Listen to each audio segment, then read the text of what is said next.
Shalom. Pagi ini kita akan bersama belajar kebenaran firman Tuhan. Dan sepanjang hari ini kita akan belajar satu tema. Bisa ditampilkan di slide. Tema kita adalah True Wealth. Bolehkah dibantu ditampilkan di monitor yang di depan? Ya, baik. Ketika kita mendengar kata wealth, maka sebagian kita mungkin akan mengingat ada sekelompok orang yang punya keahlian di bidang wealth management. Dan keahlian itu kemudian disebut sebagai wealth manager. Orang yang punya keahlian seperti itu disebut wealth manager. Yaitu orang-orang atau pribadi-pribadi yang punya kemampuan melakukan pengelolaan atas kekayaan. Nah, saudara, hampir semua bank punya wealth manager. Dan seringkali nasabah bank tertentu akan ditelepon mereka. Dan mereka menawarkan begitu banyak macam program untuk pengelolaan kekayaan. Tetapi tema yang kita bicarakan pagi ini adalah true wealth. Bukan hanya wealth, tetapi true wealth. Apakah yang kita akan pelajari? Mari kita lihat kebenaran firman Tuhan di dalam nats berikut ini. Dalam 1 Tesalonika pasal yang kelima ayat 23 Alkitab berkata, semoga Allah damai sejahtera menguduskan kamu seluruhnya, dan semoga roh, jiwa, dan tubuhmu terpelihara sempurna dengan tak bercacat pada kedatangan Yesus Kristus Tuhan kita. Ketika kita belajar kata wealth, muncul dalam benak kita, dari manakah munculnya kata wealth itu? Bapak Ibu, kata wealth ini bisa, bila kita cari akar kata yang sebelumnya adalah kita menemukan dua kata penting yang menyusun kata baru, yaitu wealth tadi itu. Yaitu apa? Wealth and health. Kita membicarakan well-being and health. Saat kita membicarakan well-being, human well-being, maka kita membicarakan keutuhan dari kondisi kita sebagai manusia yang mengalami kondisi baik seutuhnya.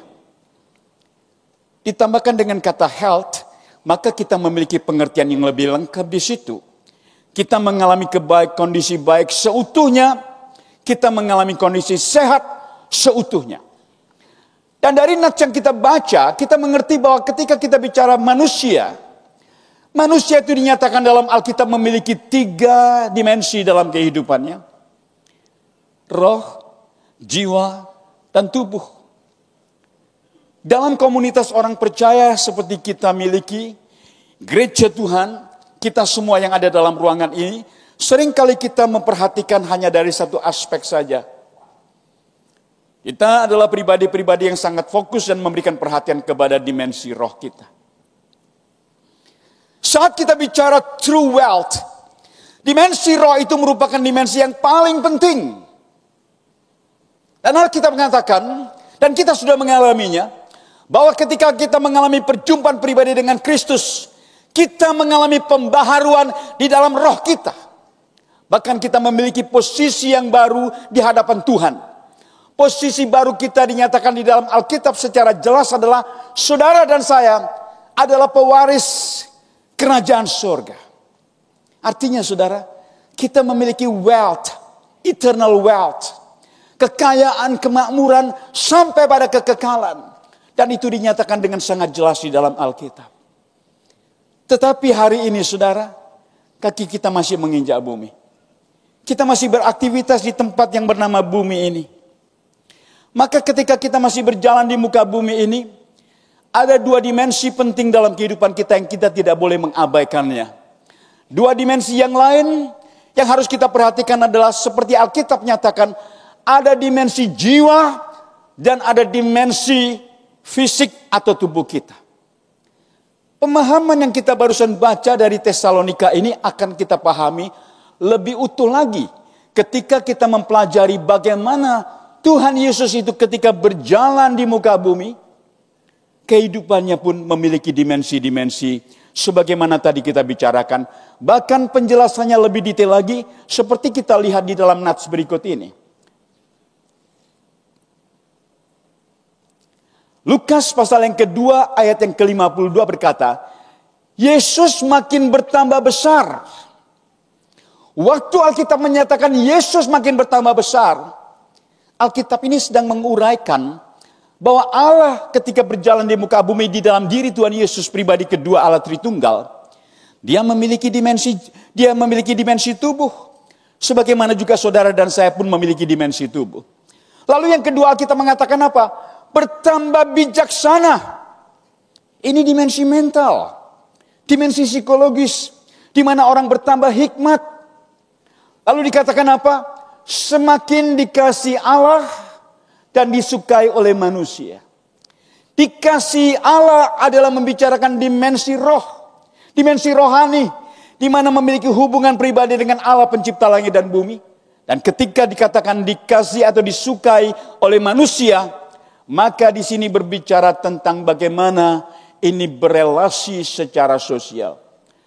Maka ketika kita mempelajari nats ini, apa yang kita pahami dalam Tesalonika tadi, diperluas dan diperkaya dengan pemahaman ada 4 dimensi ketika kita membicarakan konsep wealth, well-being and health.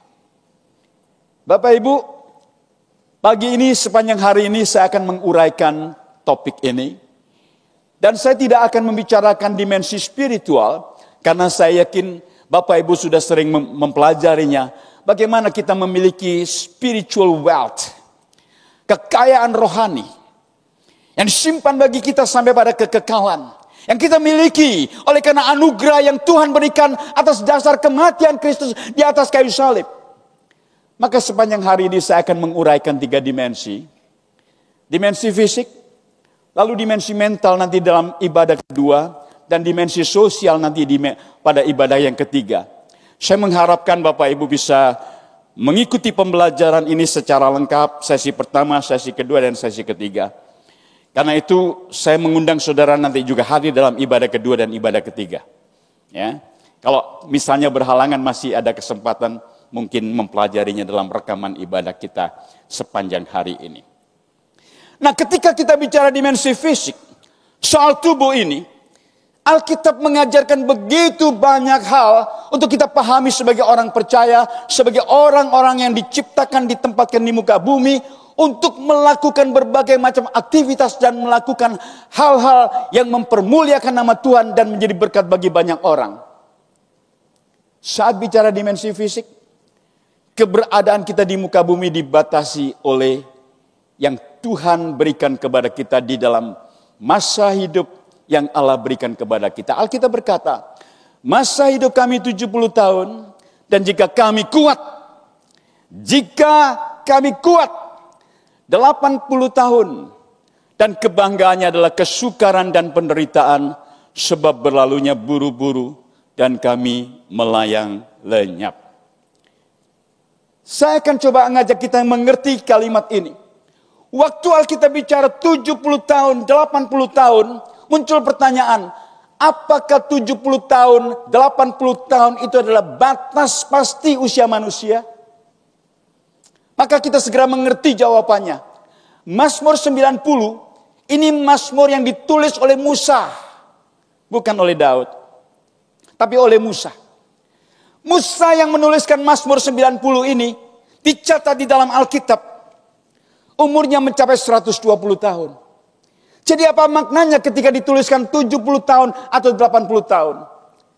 Maka ketika kita mengetahui penulis dari Mazmur ini sendiri mencapai usia 120 tahun, 70 tahun, 80 tahun, bukan batas pasti umur manusia. Saya lebih memahami bagian ini sebagaimana pemahaman kita hari ini, sebagaimana yang saya mengerti sebagai seorang dokter.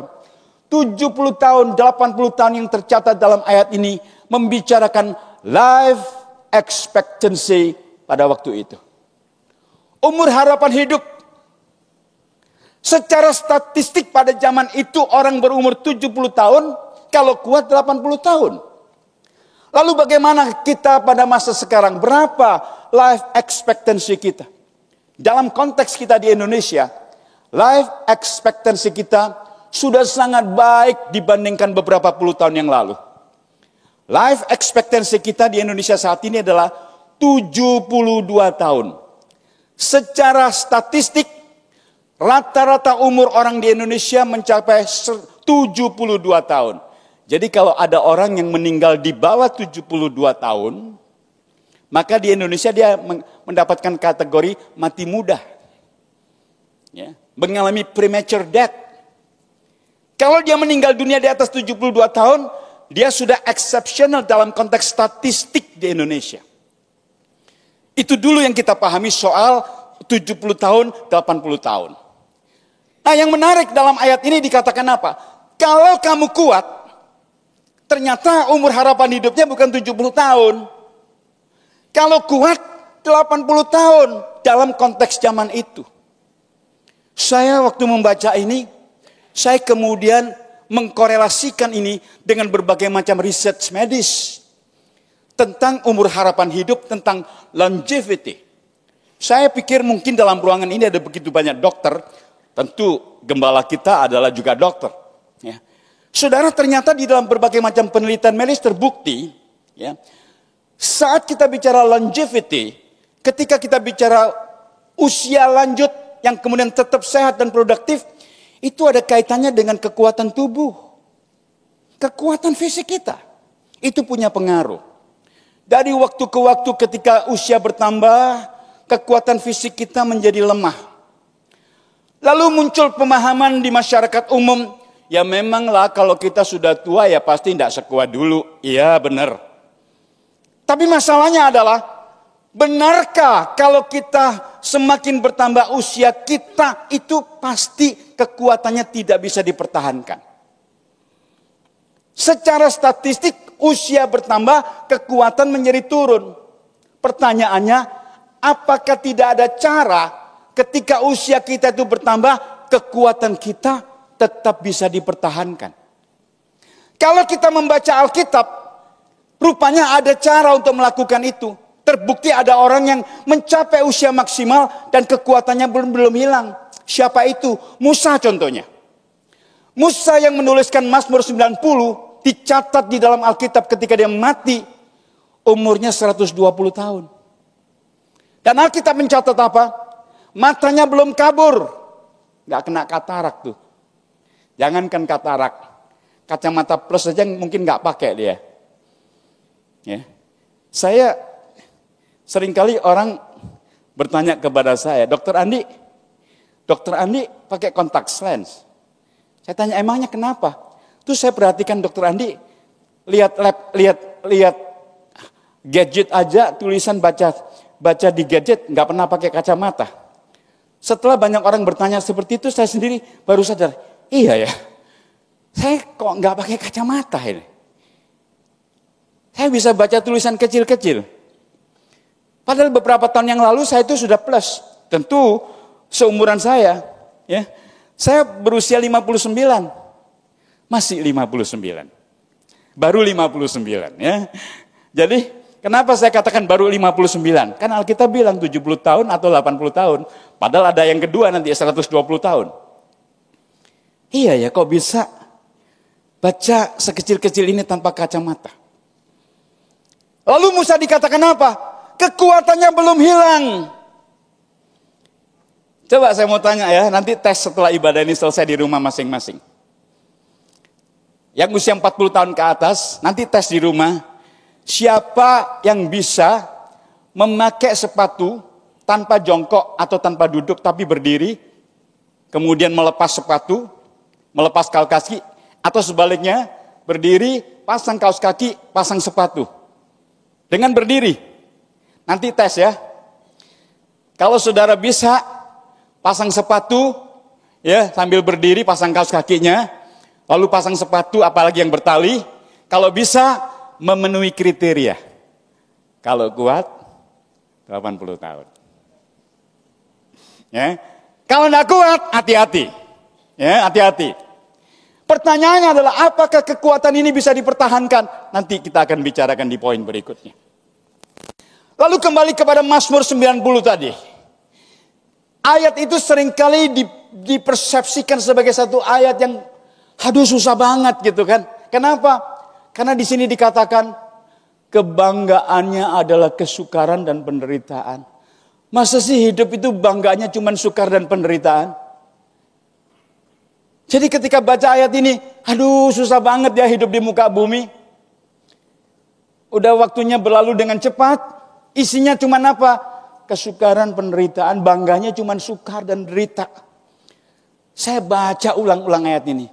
Tuhan, masa sih engkau menciptakan manusia yang engkau kasihi, yang kau ciptakan segambar dan serupa dengan dirimu, engkau tempatkan di dunia untuk menghabiskan waktu hanya dalam kesukaran dan penderitaan. Saya bertanya-tanya seperti itu. Tapi sepertinya Tuhan tuh ngajarin saya untuk baca ayat ini. Perhatikanlah dengan baik. Di situ ada kebanggaan.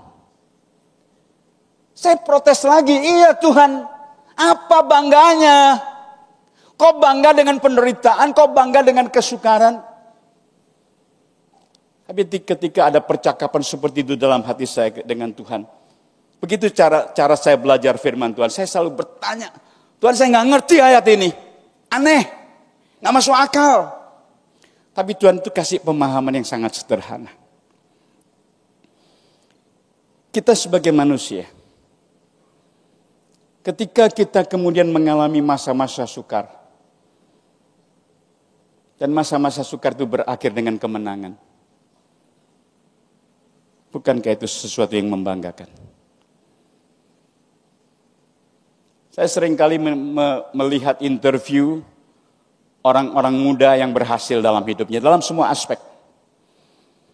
Saya ketemu begitu banyak anak muda yang dengan bangga mengatakan, saya perintis, bukan pewaris.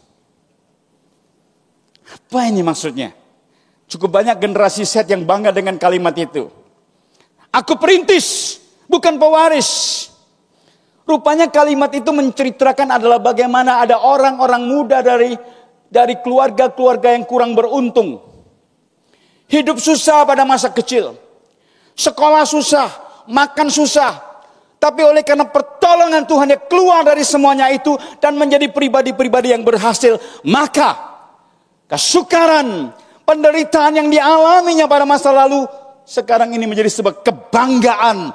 Karena di akhir penderitaan, di akhir kesukaran ada satu kemenangan besar. Maka saya ketika membaca firman Tuhan itu saya ngerti. Oh itu yang Tuhan maksud. Tuhan sedang membawa kita berjalan di muka bumi ini. Untuk kita memiliki berbagai macam kebanggaan. Kebanggaan karena kita keluar dari satu pergumulan menuju kemenangan. Dari satu kesukaran kepada keberhasilan. Dari satu penderitaan kepada kemuliaan yang Tuhan sedang kerjakan dalam kehidupan kita. Itulah kebanggaan yang dimaksudkan oleh Tuhan. Maka sepanjang kita berjalan di muka bumi, Tuhan izinkan kita mengalami kesulitan, mengalami kesukaran, mengalami penderitaan untuk membawa kita menuju kemenangan yang penuh dengan kepastian.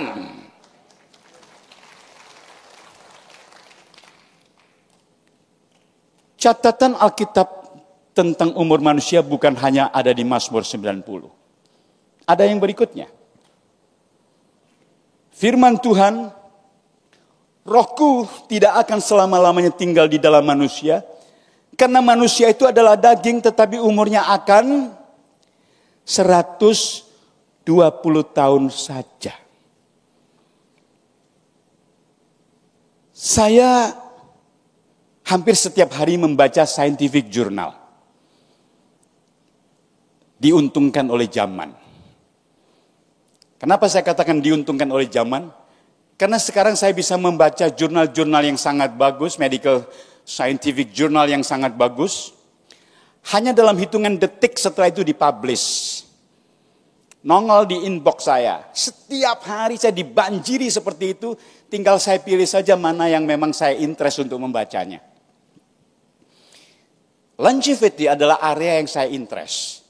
Bagaimana orang itu bisa berusia panjang, tetapi memiliki kesehatan yang baik. Dan saya membaca dari begitu banyak jurnal ternyata, longevity researcher menyatakan dengan berbagai macam simulasi, umur manusia itu maksimal 120 tahunan. Itu mereka yang mengatakan itu tidak pernah baca Alkitab. Itu banyak saintis-saintis yang ateis itu. Kok bisa sama dengan Alkitab? Karena Tuhanlah yang tentukan ini. Oke, sekarang kita menggunakan patokan 120 tahun ini. Lihat usiamu. Maka tiba-tiba saudara mulai merasa, gua masih muda juga ya. Yang umur 60 tahun masih setengah perjalanan. Ya enggak? Think about it. Pikirkan itu.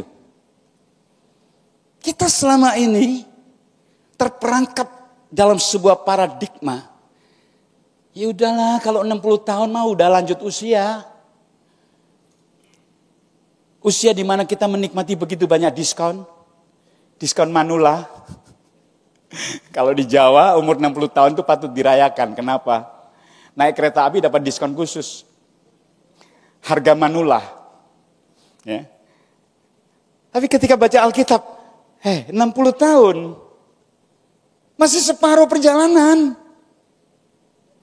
Ayo sekarang hitung masing-masing usiamu. Bayangin kalau Tuhan kasih kamu, dan memang Tuhan janjikan ini. 120 tahun. Oke. Tapi kenapa umur harapan hidup manusia di muka bumi di Indonesia 72 tahun? Itu saya tanyakan. Tuhan, katanya 120 tahun. Kenapa begitu banyak orang umur 60 tahun aja sudah pada pengen cepat pulang gitu kan? Saya ditolong mengerti itu ketika 2 anak saya berada di luar negeri. Siapapun kita orang tua. Anak kita di luar negeri, anak kita di luar kota, pokoknya anak kita jauh dari kita. Saya mau tanya. Kalau tiba-tiba mereka teks Bapak Ibu. Mama, Papa, hari ini badanku gak enak. Panas. Saya mau tanya, kira-kira apa yang Bapak Ibu akan lakukan? Itu kalau boleh kan, kita kirim helikopter jemput anak kita pulang, betul nggak? Kita punya kemampuan, kita kirim private jet, kita kirim helikopter, atau kita kirim apa saja, jemput pulang.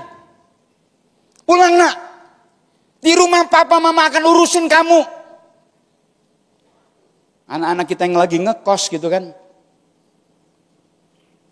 Waktu saya sebagai orang tua punya pengalaman itu saya ngerti. Saya pikir begitu juga Bapak surgawi kita. Nah aku pengen kamu ada di muka bumi sampai umur 120 tahun. Tapi aku kasihan lihat kamu. Kamu jalan aja udah sempoyongan begitu. Udah pulang aja ya. Jadi dia tuh Bapak yang baik, yang sayang kita. Dia gak suka lihat saudara menderita. Dia gak suka lihat saudara sakit-sakitan.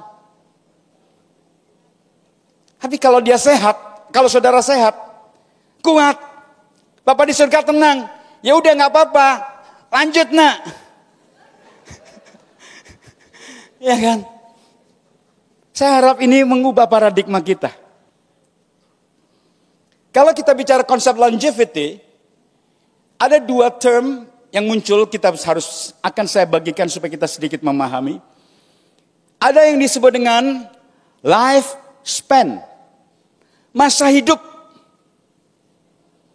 Yang kalau bicara dari catatan Alkitab itu maksimal 120 tahun tuh masa hidup itu. Lalu yang kedua adalah health span. Health span itu masa sehat. Kalau lifespan itu urusan Tuhan, Tuhan yang menentukan, anytime dia kasih kita deadline, gak ada yang bisa bantah. Tapi yang kedua, health span, masa sehat, itu pilihan kita. Ketika health span dan lifespan ini bisa berbeda, bayangin. Bayangin nih, kalau Tuhan kasih saudara, kamu nak jatahnya 80 tahun ya. Jatahmu 80 tahun nih. 40 tahun kena stroke. Maka artinya apa? 40 tahun yang tersisa dalam hidupmu, ada begitu banyak kesulitan yang saudara hadapi. Maka di dalam konsep longevity ada yang disebut dengan contraction morbidity. Apa itu contraction morbidity? Morbidity itu adalah masa sakit, kondisi sakit. Ya. Kolega-kolega dokter suka menggunakan istilah itu, morbiditas. Morbid itu sakit. Contraction itu artinya adalah dikontraksikan, dikompres, dipersingkat. Kita bisa melakukan berbagai macam cara untuk mengalami contraction morbidity. Hasilnya apa? Health span kita itu akan mendekati lifespan. Dikasih health 80 tahun, oke lah kita contraction itu.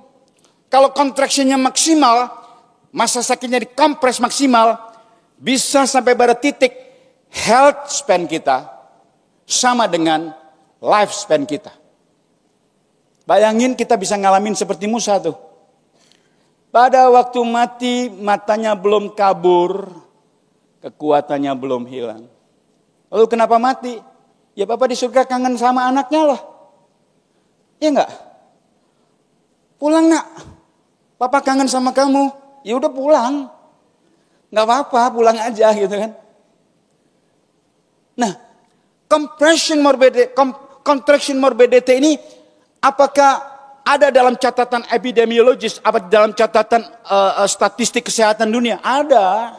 Di Alkitab contohnya ada Musa tadi. Kalau kita bicara dalam konteks yang besar dalam dunia medis, ada. Di dunia ini ada area-area yang disebut dengan blue zone. Itu adalah area-area di dunia, contohnya di Okinawa di Jepang. Contohnya lagi di Loma Linda. Contohnya lagi di Mediterranean. Ya. Itu adalah area-area di mana di situ ada kelompok-kelompok yang disebut dengan centenarian. Apa itu centenarian? Yaitu orang-orang yang mencapai usia 100 tahun dan bisa lebih dalam kondisi yang sehat. Catatan statistiknya ada. Catatan Alkitabnya juga ada.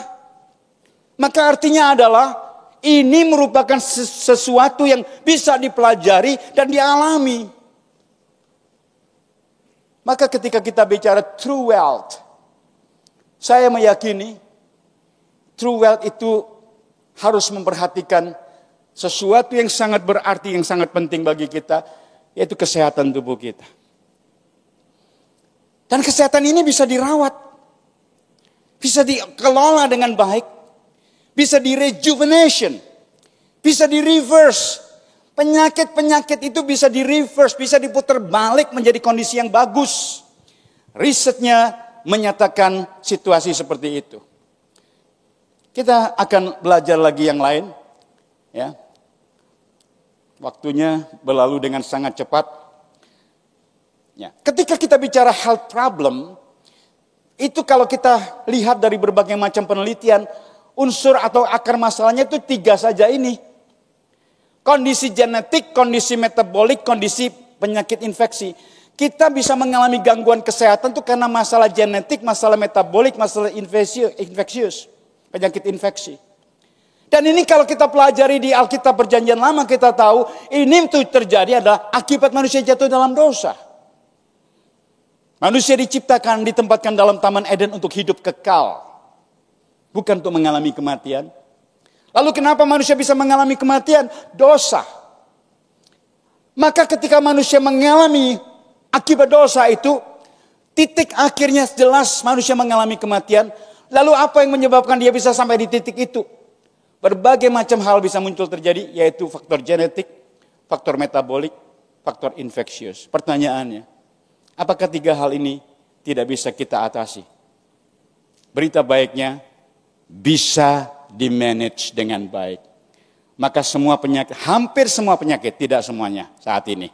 Tapi someday itu akan semuanya. Hampir semua penyakit saat ini, suatu hari semuanya bisa dicegah. Bagaimana dok kalau itu faktor genetik? Saya membaca begitu banyak laporan penelitian, ada sekitar 200 gen jahat dalam tubuh kita. Gen yang bisa menyebabkan kamu terkena berbagai macam penyakit. Ya, terutama penyakit yang berkaitan dengan gaya hidup. Ada hubungannya dengan poin yang kedua, metabolic disease. 200 gen jahat. Itu bisa di turn off. Bisa dimatikan tuh gennya, bisa di nonaktifkan, gak aktif. Gen jahatnya tetap ada. Tapi dia diem, ditidurkan di situ. Nanti saya akan tunjukkan bagaimana cara melakukan itu. Kalau bicara metabolic disease, very easy. It's talk about behavior, human behavior. Jadi gaya hidup kita itulah yang memunculkan berbagai macam penyakit metabolik. Salah satu fenomena dalam kehidupan modern adalah orang itu pada mager, malas gerak. Teknologi membuat kita seperti itu. Kalau orang itu mager, malas gerak atau kurang gerak, tidak selalu mereka adalah orang malas. Enggak, saya tidak mengatakan orang kurang gerak pasti malas. Enggak. Banyak di antara mereka adalah orang-orang yang sangat rajin bekerja. Tapi karena jenis pekerjaannya membuat mereka duduk seharian. Yang mau tanya, di Taman Eden ada kursi enggak?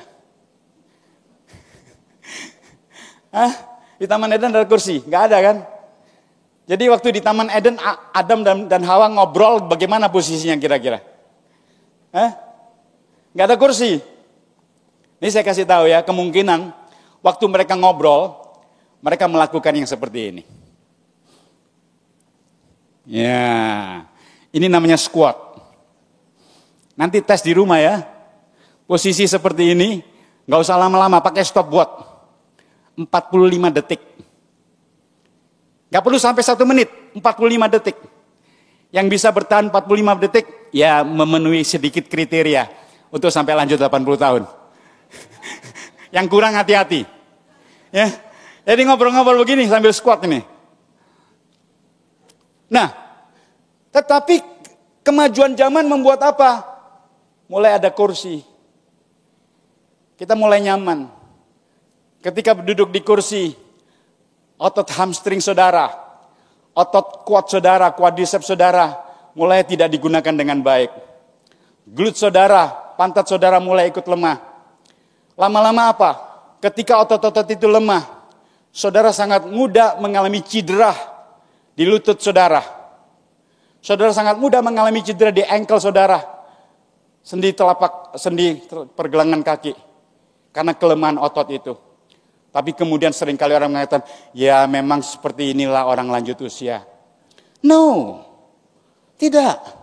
Ini soal kebiasaan. Jadi saudara, Alkitab itu mendesain kita, Allah itu mendesain kita dengan tubuh yang sangat kompleks untuk melakukan berbagai macam gerakan yang paling kompleks. Tidak ada makhluk hidup yang bisa melakukan pergerakan sekompleks yang bisa dilakukan oleh manusia. Nah saat kita bergerak, semua metabolisme tubuh kita akan menjadi bagus. Jadi penyakit-penyakit yang tadi kita bicarakan itu merupakan penyakit-penyakit yang preventable. Kita akan lihat yang berikutnya. Nah, Bapak Ibu, kita perlu memperhatikan kesehatan kita. Di lembaga kami, XBT Movement, XBT Health Saljada Institute, saya mempelajari dan menemukan ada 6 pilar penting. Kalau kita ingin mengelola true wealth, kesehatan yang seutuhnya, kemakmuran yang seutuhnya. Tetapi kita tidak mungkin membahas semuanya secara detail. Di ibadah pertama ini, saya hanya akan mengupas 2 saja. Poin yang pertama adalah food. Soal makanan. Nih.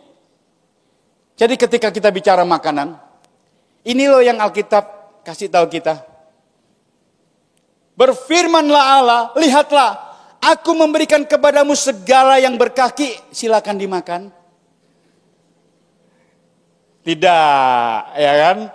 Alkitab katakan apa? Lihatlah, aku memberikan kepadamu segala tumbuh-tumbuhan yang berbiji di seluruh dunia, di seluruh bumi, dan segala pohon-pohonan yang buahnya berbiji, itulah akan menjadi makananmu. Saya udah tahu ayat ini waktu sekolah minggu. Semua kita tahu kan? Pertanyaannya, pernahkah kita memperhatikan ayat ini secara serius?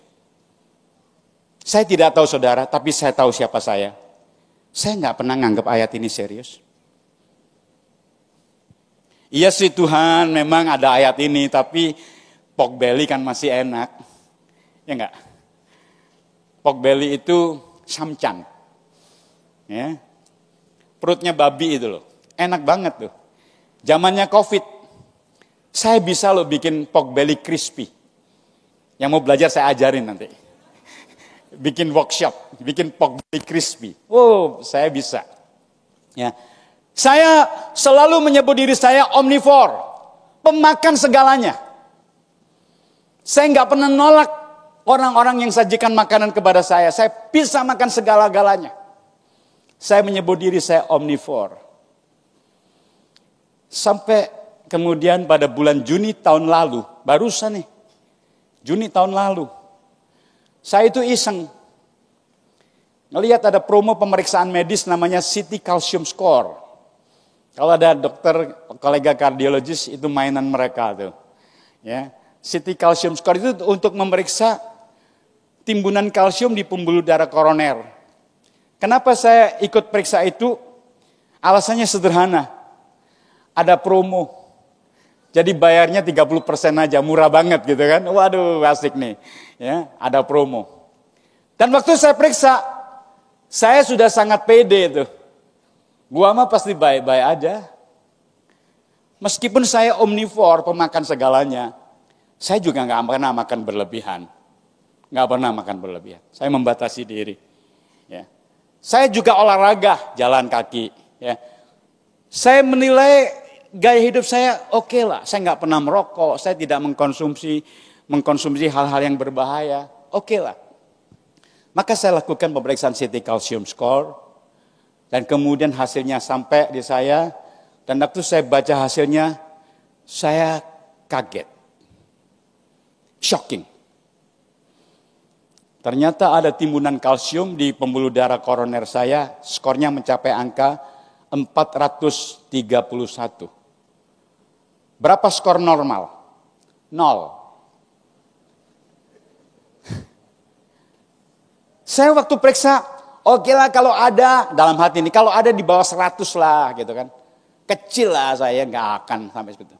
Jadi waktu keluar 431. Suddenly, saya masuk dalam kategori high risk, mengalami heart attack, atau menjadi pasiennya Dr. Lenny, kena stroke. Saya kontak beberapa kolega kardiologis. Banyak kardiologi saya, teman-teman kardiolog itu mainannya adalah cath lab. Jadi udah bilang, udah datang sini aja deh, kita kateter. Saya berpikir, boleh juga ya, daripada saya mengalami kondisi emergency, mending ya sudahlah, cath lab, kalau memang perlu dipasang ring, pasang ring lah. Tapi ketika kemudian saya mendapatkan tawaran itu, saya baca lagi, cari berbagai macam informasi, saya teliti kembali jurnal-jurnal yang saya miliki. Saya ketemu satu kelompok peneliti, praktisi di Amerika, satu kelompok spesialisasi yang disebut dengan preventive cardiology. Di Indonesia rasanya belum ada tuh. Di Indonesia ada intervention cardiology, itu yang bisa pasang ring atau stent. Nah, preventive cardiology itu adalah dokter jantung yang bisa mencegah munculnya kondisi-kondisi penyakit jantung. Salah satu ahlinya itu adalah Dr. Dean Ornish, yang merawat pasien bernama Bill Clinton, Presiden Amerika, yang berkali-kali pasang ring jantung. Sampai akhirnya ditangani Dean Ornish, kondisinya membaik dan tidak pasang ring jantung lagi. Waktu saya belajar jurnalnya, saya kaget sekali. Ternyata pendekatannya sangat sederhana. Yaitu apa? Mengubah pola makan. Yang kemudian saya menyebut pola makan itu adalah diet Taman Eden. Kejadian 1 ayat 29. Saya mikir lagi. Masa sih segampang itu? Saya ulang-ulang baca, saya cari rujukan yang lain, peneliti yang lain. Hasilnya konsisten. Plant-based diet yang ternyata tercatat di Kejadian 1:29 itu bukan hanya prevent coronary heart disease, bukan cuma prevent, tapi bisa apa? Reverse, diputar balik.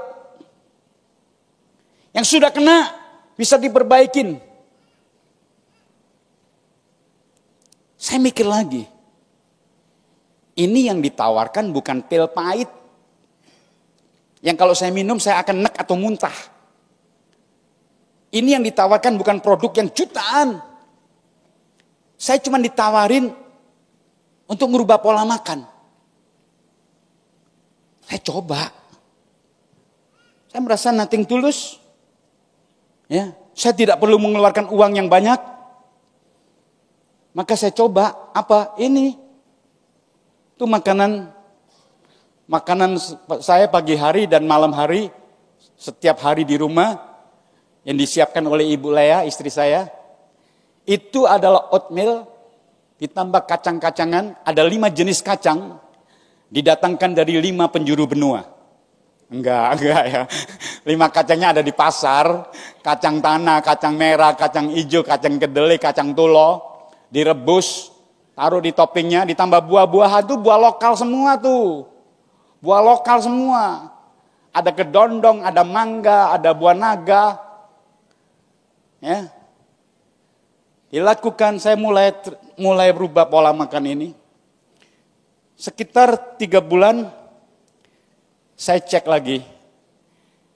LDL saya dari 120-an menjadi paling rendah itu 47 dan paling tinggi 61. Risetnya mengatakan kalau LDL turun di bawah 70, soft plaque. Ya, bisul-bisul di pembuluh darah yang bisa pecah dan merisaukan orang kena serangan jantung atau stroke bersih. Bagaimana cara memastikan itu bersih? Ada satu pemeriksaan namanya intravenous ultrasonography. Tapi saya sempat tanya kepada kolega-kolega radiolog yang saya kenal, mereka nggak punya fasilitasnya. Terus gimana caranya yang lain untuk bisa mendeteksi? Ternyata ada pemeriksaan yang lebih sederhana, namanya adalah carotid ultrasound, USG, pembuluh darah karotis di leher. Ini mainannya teman-teman neurolog nih. Pakai USG tek untuk memeriksa namanya CIMT. Saya cek di situ.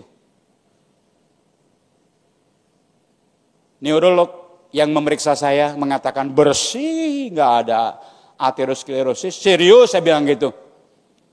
Kalsium skor saya 431 loh. Kapan itu? 3 bulan yang lalu. Oh, ini bersih. Tentu kalsiumnya itu tetap ada, tapi itu stabil.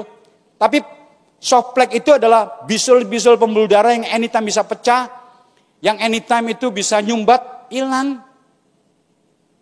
Wah, saya semangat. Wah, pembuluh darah saya udah bersih nih. Terus gimana caranya lagi ya?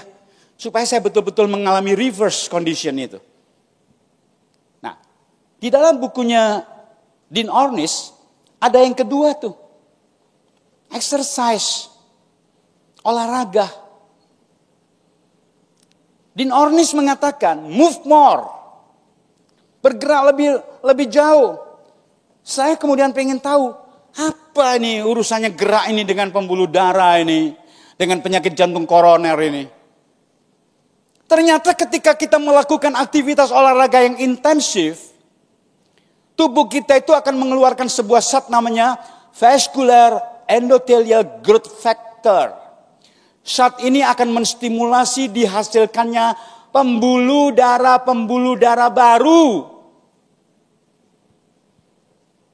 Saya ketemu dengan kolega dokter, masih lebih muda dari saya. Baru pulang dari Pineng. Dan dia cerita, uang ngantar temen pergi ke Pineng. Iseng saya check up. Akhirnya saya ditahan karena ada masalah juga. Ya, terus gimana? Kateter. Terus gimana? Buntu. Terus gimana? Bypass surgery.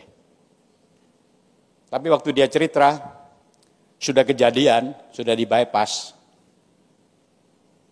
Padahal dalam penelitian saintifik ada yang disebut dengan natural bypass. Bypass alamiah. Ketika saya membaca natural bypass, actually it's a supranatural bypass. Bypass yang alami itu supra alami. Kenapa? Tuhan yang ciptakan itu kok. Namanya adalah collateral coronary. Jadi pembuluh koroner kita itu ada kolateralnya, percabangan-percabangannya. Kalau percabangan itu bagus, pembuluh darah utama kesumbat, cabang-cabangnya masih bisa pasok darah. Itu namanya kolateral coronary. Muncul pertanyaan dalam pikiran saya, gimana caranya supaya kolateralnya diperbanyak? Ternyata risetnya membuktikan apa? Kalau kita olahraga intensif, tubuh kita memproduksi vascular endothelial growth factor, VEGF ini akan menstimulasi coronary collateral angiogenesis. Menstimulasi perkembangan pertumbuhan pembuluh koroner di jantungmu. Maka akan muncul pembuluh darah baru. Jadi kalau kita doa ya, orang yang pasien seperti saya dokter tapi pasien juga kan. Tuhan, ini kan mau pasang ring nih. Apalagi yang mau bypass. Doanya selalu gini biasanya. Tuhan, kasih aku pembuluh darah baru. Kira-kira apa jawaban Tuhan? Kira-kira begini jawabannya. Sudah nak, sudah dikasih. Terus kita tanya, lalu gimana dong? Apa yang harus aku lakukan? Gampang. Kamu gerak. Gerak. Emang segampang itu? Ya emang segampang itu memang. Move. Bergerak. Maka muncul pembuluh koroner baru.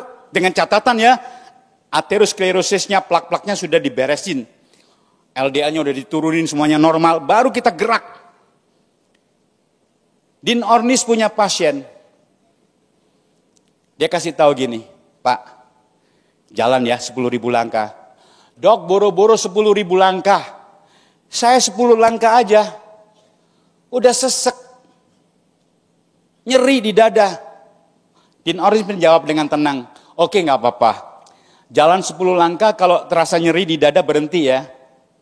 Napas, atur napas. Kalau udah gak nyeri lagi, jalan lagi 10 langkah. Jadi jalan 10 langkah 1.000 kali. Total berapa? 10.000. Dalam waktu 2 minggu. Pasien itu nyeri dadanya hilang. Saudara ingin mujizat?